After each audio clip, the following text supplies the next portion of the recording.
रामायण में बाली का वर्णन है। वानरराज बाली किष्किंधा का राजा था और सुग्रीव का बड़ा भाई था।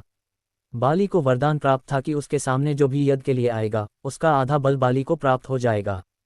उसने इस वरदान के कारण ही लंका के राजा रावण को हराया था और बड़े बड़े राक्षसों को यमलोक पहुंचा दिया था। कथा के अनुसार बाली ने अपने धर्मपिता इंद्रदेव से एक सफ़ेद माला प्राप्त की थी।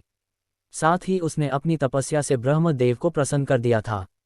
तब ब्रह्मदेव ने उसे वरदान दिया कि युद्ध के मैदान में जब भी कोई तुमसे लड़ने आएगा तो उसकी आदि शक्ति तुम्हें प्राप्त हो जाएगी। इस वरदान के कारण युद्ध में अजेय हो गया था। उसे कोई हरा नहीं पाता था।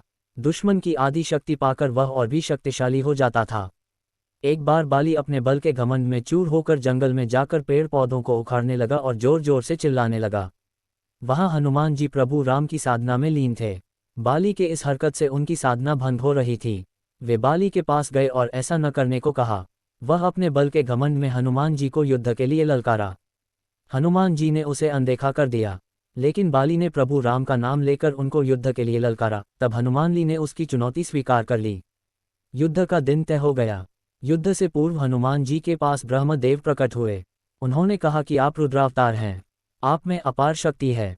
आप अपने बल का 1 हिस्सा ही लेकर युद्ध करने जाएं और बाकी प्रभु राम के पास रख दें। युद्ध बाद उसे वापस ले लेना। हनुमान जी ब्रह्मदेव की बात मान गए। तय समय पर हनुमान जी युद्ध के लिए बाली के समक्ष पहुंच गए। वे प्रभु राम का नाम लेकर बाली के सामने खड़े हो गए।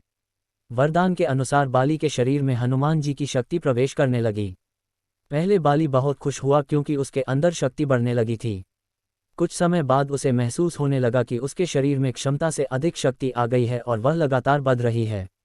वह उस शक्ति पर नियंत्रण नहीं कर पा रहा था। अब उसे लगने लगा कि उसका शरीर हनुमान जी की प्राप्त शक्ति से ही फट जाएगा।